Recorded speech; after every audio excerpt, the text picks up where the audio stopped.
누가복음 9장 51절에서 62절 말씀을 가지고 하나님의 나라에서 살라라는 그런 제목으로 함께 은혜를 나누겠습니다. 예수 그리스도를 믿음으로 구원을 받은 모든 자들은 현실적으로 지금 하나님 나라에서 살고 있는 거예요. 하나님 나라는 다르게 표현하게 되면은 하나님의 다스림을 지금 받고 있느냐. 나라고 하는 내 자아가 나를 지배하는 게 아니고, 세상으로부터 만들어진 내 자아가 나를 지배하는 게 아니고, 지금 나와 함께 하시는 그 하나님께서 나를 지금 다스리고 지배하고 있는 것인가. 하나님의 성령이 또 그 역할을 하죠. 또 하나님의 말씀이 그 역할을 하죠. 말씀은 하나님이시잖아요. 그 성령은 모든 진리 가운데로 우리를 이끄시고, 진리의 성령에 근거하여 우리가 살아가게 되면은 우리는 하나님 나라에 살고 있다, 이렇게 말할 수 있습니다. 이제 오순절 후 세 번째 주일 아침을 우리가 또 맞이하게 됩니다. 우리 매일매일 선택 기로에 놓이죠. 아침에 눈을 떠서 잠자리 들 때까지 무엇을 먼저 해야 할까? 무엇에 시간을 더 많이 쏟아야 할까? 또 무엇에 마음을 둘지를 결정하며 살아갑니다. 이걸로 우리는 뭐라고 하면 우선순위다, 그렇게 말하게 되죠. 직장인들은 급하나 뭐를 먼저 처리하려고 그러겠죠. 학생들은 시험 공부를 해서 시험 공부에 우선하여서 공부를 열심히 해보려고 합니다. 부모는 자녀를 돌보는 것을 최우선으로 생각할 수 있겠죠. 이처럼 우리의 삶은 우리가 무엇을 가장 중요하게 여기는지에 따라서 그 방향과 모습, 태도가 결정이 됩니다. 오늘 우리가 함께 나눌 말씀, 바로 이 우선순위에 가장 중요하고 근본적인 질문을 한번 던져보는 거예요. 우리의 삶의 최우선순위 무엇입니까? 그 우선순위에 따라 사는 삶은 어떤 모습일까요? 오늘 본문 누가복음 9장 51절에서 62절 말씀을 통해서 주님께서는 우리에게 하나님 나라에서 살라라고 도전하십니다. 이 말씀의 의미는 우리의 삶의 모든 영역에서 하나님 나라를 다르게 오늘 본문에 나와 있는 표현으로 바꿔서 이야기하게 되면 예수 그리스도를 따르는 삶이 하나님 나라예요.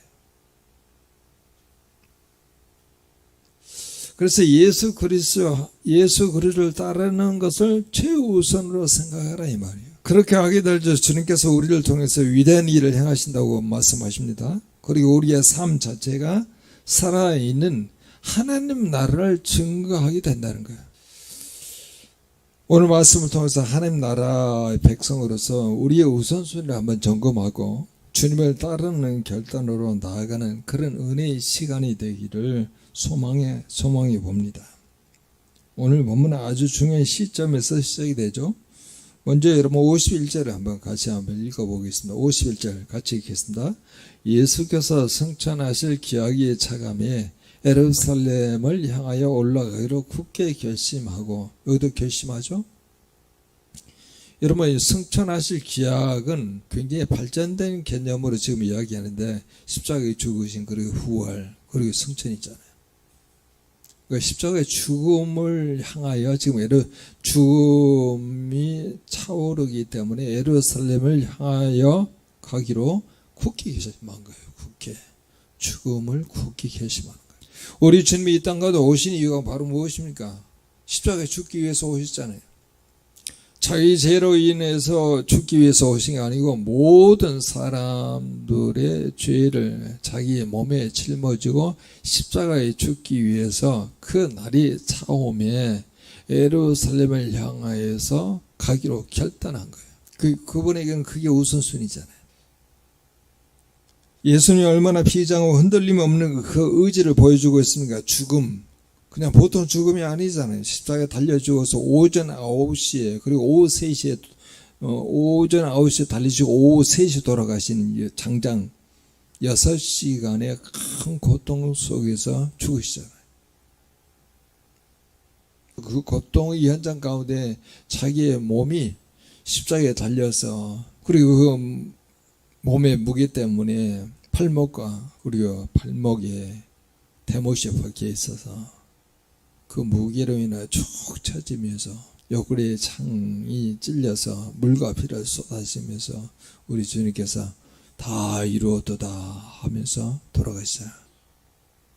이제 그 이야기를 너무 적나라하게 표현하지 않고 승천의 기약이 차감해라고 그렇게 말한 거예요.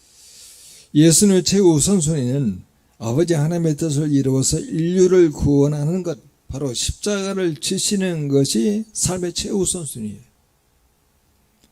이처럼 확고한 우선순위를 가지고 길을 가신 예수님 앞에 우선순위가 흔들리는 세입니다. 이들의 모습을 통해서 우리는 하나님 나라에서 사는 것이 무엇인지 세 가지를 배울 수 있는 것이죠. 자, 이 세 사람이 등장하기 전에 어떤 일이 발생합니까? 예수님께서 갈릴리에서 지금 사마리아를 거치고 예루살렘으로 가려고 하고 있죠. 예루살렘의 수도이기 때문에 예루살렘으로 올라간다 그렇게 말하고 있는데, 지리적으로는요 밑으로 내려오는 거잖아요. 근데 예수 그리스도가 지금 이같이 먼저 이 사마리아를 통과하려고 그러는데, 이 사마리아 사신들을 보내가지고 그 마을에 들어가려고 하니까 예수 그리스도가 들어가시기 위해서, 거기에 잠시 머무르기 위해서 마을에 들어갔는데, 그 마을에 있는 사마리아 사람들이 예수 그리스도가 예루살렘의 성산에 가겠다고 그렇게 말씀하시니까 예수 그리스도를 맞이하지 않아요. 사마리아에는 그 당시에 자기들의 성산을 따로 준비해 놓았거든요. 그게 그리심산이에요. 그리심산은요 축복의 산이라는 뜻을 가지고 있죠. 그래서 세겜 위에 에발산이 있고 바로 밑에 그리심산이 있는데 서로 마주보고 있습니다.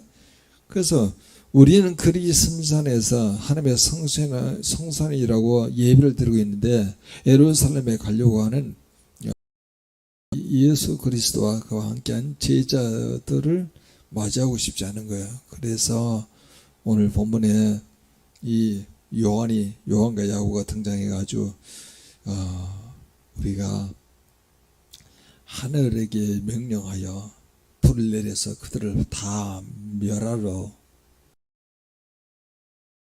그렇게 말하죠. 예수를 맞이하지 않은 그들에 대해서 불을 명하여서 다 죽이려고 하는 그런 마음을 가지고 있으니까 우리 주님께서 그들을 꾸짖습니다. 우리가 다른 마을로 가자. 이 다른 마을이 성경 구체적으로 나와 있지 않은데 사마리아를 직통해 가지고 밑으로 내려오면 예루살렘이 있는데, 다른 마을은 아마 요단강 바로 우측에 있는 베레아라고 하는 마을일 것이다. 그건 사마리아 땅이 아니거든요. 사마리아에서 영접하지 않으니까 요단강 동편에 바로 베레아 접경 지역의 마을로 갔다가 다시 요단강 서편 쪽으로 돌아오겠다, 그렇게 말씀하는 거죠. 그래서 이제 그런 상황들이 전개되는 내용을 보면서 오늘 세 사람들이 등장합니다. 이 세 사람들이 가지고 있는 우선순위를 한번 잘 보자는 거야. 이게 우리의 삶 가운데도 이게 만만치 않게 이게 우리의 삶 가운데 우선순위가 되지 않겠느냐라고 우리에게 힌트를 주는 거예요. 자, 그래서 오늘 본문에 57절 58절을 한번 보시기 바랍니다. 57절 58절 같이 한번 읽어보죠. 같이 읽겠습니다. 길 가실 때에 어떤 사람이 여짜오되 어디로 가신지 나는 따르리이다. 예수께서 이르시되 여도 굴이 있고 공중에 새도 집이 있을 때 인자는 머리 들 곳이 없도다 하시고, 하나님 나라의 사람은요 세상의 안락함보다 주님의 우선시해요. 예수님이 길을 가실 때 한 사람이 아주 자신감 있게 말하지 않습니까? 주님이 어디로 가시는지 저는 주님을 따르겠습니다. 뭐 칭찬받을 내용이에요. 자기 자원이 했잖아요. 주님께서 부르신 것도 아니에요? 근데 자기가 따라가겠다고 어디를 가시든지 따르겠습니다. 그렇게 이야기하니까 정말 어찌 보면 신앙적인 고백이고 멋진 고백인데 열정과 헌신이 넘쳐나잖아요. 근데 예수님의 대답은 대단히 의외입니다. 58절에 이렇게 돼 있죠. 여도 그리고 새도 집이 있는데 인자는 머리 둘 곳이 없다. 예수님이 이 사람의 열정에 대해서 칭찬하지 않으십니다. 오히려 그를 따르는 길의 현실을 냉정하게 보여주는 거예요. 예수를 따르게 되면 이렇게 머리 둘 곳이 없는 형편없는 그런 상으로 나갈 수밖에 없다. 예수를 따르는 길은 편안하고 안정된 길이 아니라는 거예요. 세상에 주는 그런 안락함과 보금자리를 포기해야 할 수도 있다는 겁니다. 이것은 그 사람을 거절한 것이 아니고 그의 우선순위를 점검하는 거예요. 우선순위. 내가 정말 나를 따르려고 하느냐, 그러면은 내가 기대하는 세상의 안정과 편안함보다 나를 더 중요하게 여길 수 있느냐, 그걸 물어보는 거예요. 우리의 삶 가운데도 여러분, 이 삶의 거처가 얼마나 필요합니까? 집이 얼마나 필요합니까? 내가 예수를 믿고 따르는 내용 때문에 내가 거처가 생기고 편안한 집이 생기고 안락한 집이 생기다 그러면 내가 예수를 한번 따라 보겠습니다. 이런 마음을 예수님이 읽으신 거예요. 예수님이 그 안에서 그 앞에서 많은 이적과 기적을 행하셨잖아요. 그러니까 그런 기적과 이적에 대해서 매력에 대해서 예수 그리스도를 따르게 되면은 뭐 오병이어 기적도 경험했으니까 먹는 거 또 자는 거, 마시는 거 전혀 문제가 되지 않겠다. 그래서 생활하는 데 전혀 불편함이 없다고 생각하는데 우리 주님께서 오히려 나를 따르게 되면은 머리 둘 곳이 없을 수도 있다. 이걸 말하는 거예요. 여러분, 우리의 신앙생활은 어떻습니까? 우리는 예수를 믿고 따르면서 무엇을 기대하고 있습니까? 혹시 예수를 믿으면 모든 일이 잘 풀리고 더 편안해지고 더 안정된 삶을 살게 될 것이라는 기대를 가지고 있지는 않습니까? 물론 주님은 우리에게 평안을 주시고 피를 채워주십니다. 그러나 주님을 따르는 길의 본질은 안락함이 아니고 주님과 동행하는 거예요. 주님과 동행하는 거예요. 안락함이 아니에요. 주님을 따라 사는 거예요. 주님을 따라 사는 것을 하나님 나라, 주님과 동행하는 것을 하나님 나라라고 이야기하는 거지. 그래서 우리 자신에게도 내가 주님과 동행하고 있는가, 하나님과 함께하는 삶을 살아가고 있는가, 그것에 따라서 내가 하나님 나라에 살고 있습니다, 아닙니다, 이렇게 결정된다는 거예요. 주님을 따르기 위해서 우리가 의지하던 여우 굴이 있을 수가 있고, 그리고 새 집을 떠나야 할 때가 있어요. 익숙했던 편안함, 그리고 안정된 직장, 세상적인 성공의 기준을 내려놓아야 할 때가 있습니다. 그때 우리의 선택은 무엇입니까? 하나님 나라의 사람은요, 세상의 안락함보다 머리 둘 곳 없으신 예수님과 함께 걷는 거예요. 머리 둘 곳이 없으신 예수님과 함께 사는 거예요. 우리의 우선순위가 주님께 있을 때 우리는 세상에 줄 수 없는 참된 평안과 기쁨을 누리며 주님의 위대한 일을 경험하게 될 것입니다. 두 번째로 우리에게 또 하나님의 사람은 어떤 사람이어야 하는지를 보게 하는 그런 장면이 나오게 되는데 59절에서 같이 읽겠습니다. 또 다른 사람에게 나를 따르라 하시니 그가 이르되 나로 먼저 가서 내 아버지께 장사하게 허락하옵소서. 이르시되 죽은 자들로 자기의 죽은 자들을 장사하게 하고 너는 가서 하나님 나라를 전파하라 하시고. 두 번째 사람에게 예수님께서 제안하죠. 매우 합리적이고 타당한 요청이죠. 그리고 합리적인 이유가 돼요. 부모님의 장례를 치르는 것은 유대사에서 가장 중요한 효도이자 신성한 의무이기도 해요. 보통 유대 율법에서는 시체를 만지게 되면은 부정한 그런 존재가 되죠. 그래서 결례를 행하게 대해서 정결 내식을 하고 난 다음에 정결한 자가 되죠. 그런데 부모가 돌아가셨을 때는 부모의 시체를 만져도 돼요. 그러니까 이 부모의 장례를 치르겠다고 하는 것은 굉장히 그 사람에게는 우선순위잖아요. 근데 예수님은 누구도 그걸 비난할 수 없는 그런 입장인데도 예수님에 대해서는 너무나 충격적이에요. 뭐라고 이야기하냐면 죽은 자들로 자기 죽은 자들을 장사하게 하고 그 다음에 바로 연결시켜서 너는 가서 하나님 나라를 전파하라. 유대인들에게 부모의 장례가 굉장히 큰 사건이기도 하고 또 행사이기도 하는데 죽은 자들로 자기의 죽은 자들을 장사하게 하고 너는 하나님 나라를 전파하라. 이렇게 말한다는 거예요.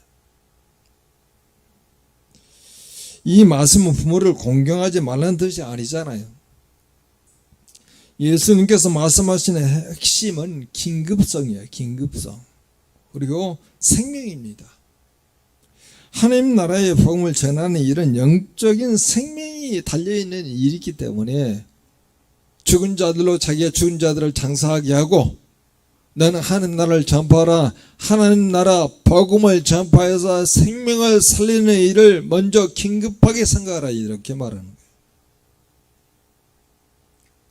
이 세상 그 어떤 중요한 일보다도 시급하고 우선돼야 할 일이 복음을 전파하여 하나님 나라를 전파하여 생명을 살리는 일보다 시급한 일이 어디 있겠어요.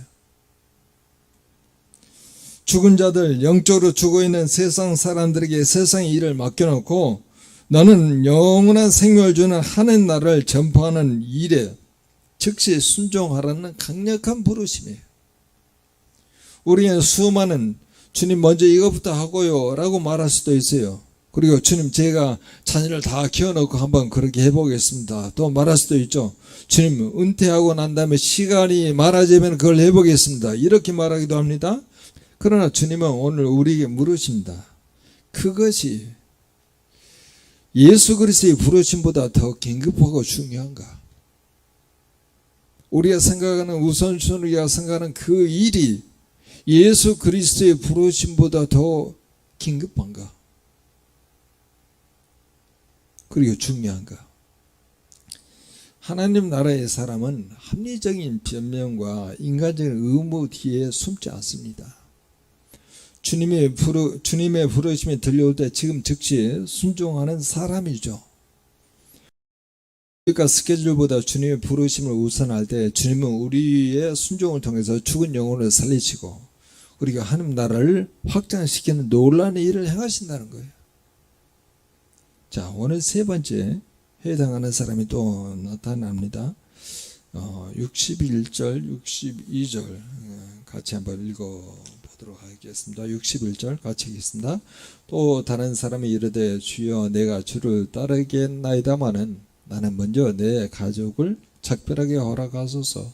예수께서 이르시되 손에 쟁기를 잡고 뒤를 돌아보는 자는 하나님 나라에 합당하지 아니하리라 하시니라. 주님께 자신은 따르겠다 그렇게 말하지만 나로 먼저 내 가족을 작별하게 허락하소서 이렇게 말한다는 거예요. 그것도 합리적인 이유가 될 수 있잖아요. 내 인사만 하고 주님을 따르겠습니다 이렇게 말하는 거죠. 굉장히 인정이 넘치는 요청이기도 합니다. 가족의 작별 인사를 하는 것은 당연한 도리처럼 보이죠. 그러나 예수님은 단호하게 말씀하신다. 손에 쟁기를 잡고 뒤를 돌아보는 자는 하나님 나라에 합당하지 않다는 거예요. 손에 쟁기를 잡고 뒤를 돌아보는 자는 하나님 나라에 합당하지 않아요. 이 말은 하나님 나라의 사람은요, 과거의 미련보다 주님과 함께 가는 미래를 우선한다는 거예요. 과거에 연결된 그런 고리보다, 그런 정보다, 과거에 익숙한 그 내용을 미래를 끊지 못하고 주님과 함께하는 미래에 대해서 우선시해야 하는데 과거를 끊지 못하는 거예요. 쟁기질할 때 밭고랑을 똑바로 내려고 하면은 앞을 보고 나가야죠. 뒤를 돌아보면 밭고랑 비뚤어지고 농사를 망치게 됩니다. 예수님은 가족의 작별하는 것을 뒤를 돌아보는 행위로 보셨어요. 왜일까요? 그것은 과거에 대한 미련입니다. 세상에 대한 아쉬움이에요. 이중적인 마음을 상징하기 때문에 쟁기를 잡고 뒤를 돌아보지 말라 이렇게 말씀하는 거예요. 마음 한편으로는 주님을 따르고 싶지만 다른 한편으로는 세상의 즐거움과 못하는 분열된 마음이에요. 하나님의 나라의 사람은 뒤를 돌아보지 않습니다. 과거의 성공에 얽매이지도 않습니다. 과거의 실패에 주저앉지도 않아요. 이전에 즐기던 세상의 방식이나 죄의 습관에 미련을 두지 않습니다.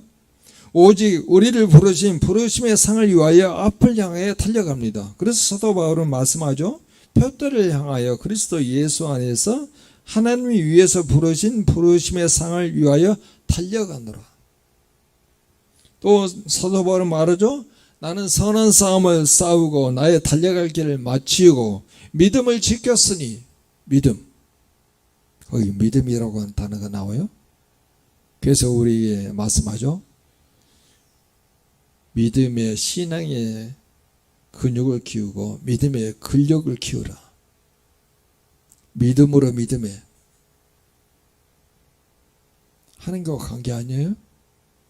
어떤 삶의 현실 가운데 하나님을 만나서 하나님이 주신 그 메시지에 따라 살아가는 삶, 그게 하나님 나라거든요.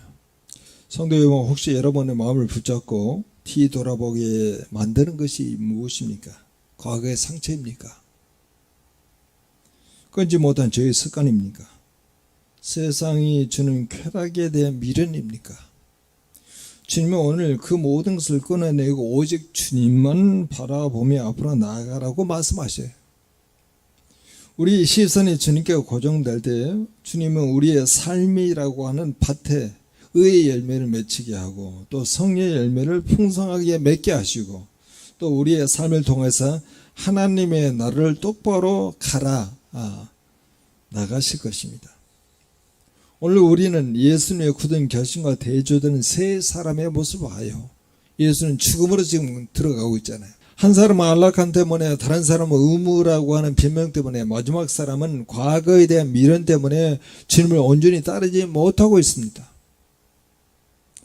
이들의 모습은 바로 오늘 우리의 모습일 수도 있어요.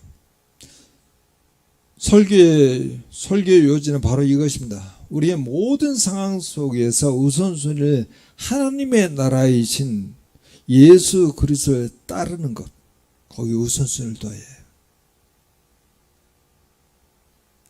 그렇게 따라 주와 함께 하면은 주님께서 약속하시죠. 우리에게 큰 일을 행하심을 드러내어서 하나님의 나라를 전파하도록 하시겠다는 거예요. 우리 가운데 행하신 큰 일, 그건 우리에게 먼저 조건이 있죠. 주님을 따라가야죠. 그리고 주님이 함께 하시죠. 그러면 우리를 통해서 주님께서 큰 일을 행하시는 그 과정들을 우리의 삶을 통해서 드러내어서 하나님의 나라를 전파하게 하시겠다는 거예요. 하나님의 나라에 산다고 하는 것은 추상적인 개념이 아니었습니다.